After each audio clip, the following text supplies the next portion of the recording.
pouring rain. We couldn't sleep, rest, or heal from our trauma. We fought to protect people in cities like mine in St. Louis, where nearly 10,000 households have had evictions filed against them since the pandemic began. The moratorium extension we helped secure saved lives for 3 weeks before it was shamefully struck down by a partisan Supreme Court. Today, we return to the Capitol steps with renewed courage and determination to introduce life-saving legislation. The Keeping Renters Safe Act will protect renters from eviction and curb the spread of COVID-19.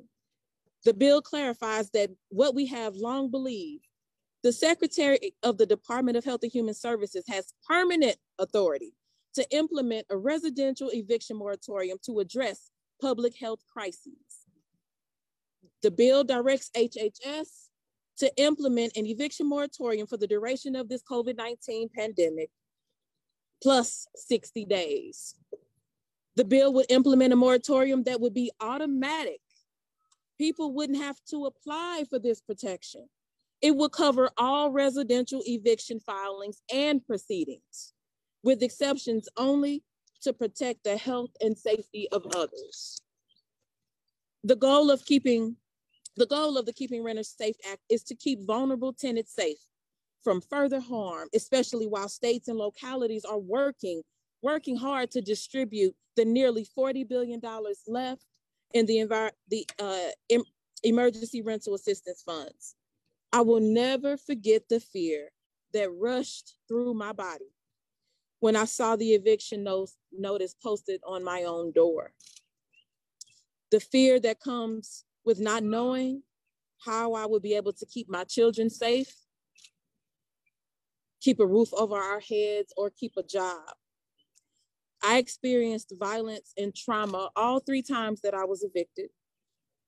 I know firsthand what that disruption of peace feels like. And we think that disruption of peace only is about being subject to the environment, subject to the elements.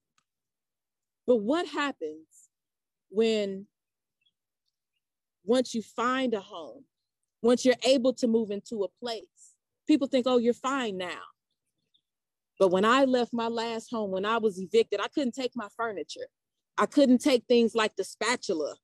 I couldn't take photo frames, and I couldn't take all the little things that I had purchased for my home. I don't have those things anymore. So now I have to start over. That is another disruption of peace, because I know when I move in, do I have a pillow? Do I have a blankets? Now I have to purchase all of those things over again. It's a disruption of your peace that continues on and on and on. It's trauma. So I will give my entire heart to ensure that nobody, not one more person has to go through that. I learned on the streets of Ferguson, you have to protect your neighbor. You protect your sibling. You protect even a complete stranger, because nobody is safe until we're all safe. It is imperative that legislators provide protection now, because we're being evicted. People are being evicted as we speak, as we stand here. People were evicted yesterday, weeks ago. People are having their wages garnished as a result of eviction. They are being forced to move into crowded shelters, double up with family, or live on the streets. These are circumstances that not only create instability, but significantly increase the chance of people contracting COVID-19. Your child's teacher, your nurse, or the person serving your food could be one of these at-risk tenants who is forced to inadvertently threaten the health and safety of the entire population. An eviction moratorium is the difference between life and death for all of us. So today, we are continuing our historic shift in the way that we conduct the people's business in Washington, D.C. If this legislation does not pass, there will be more than 670,000 flags on the lawn and more lives lost. My colleagues and I stand united in declaring that the Keeping Renters Safe Act is it's just passed legislation. It is just passed legislation. We must protect the millions of people who are at risk of losing their homes, their stability, and even their lives.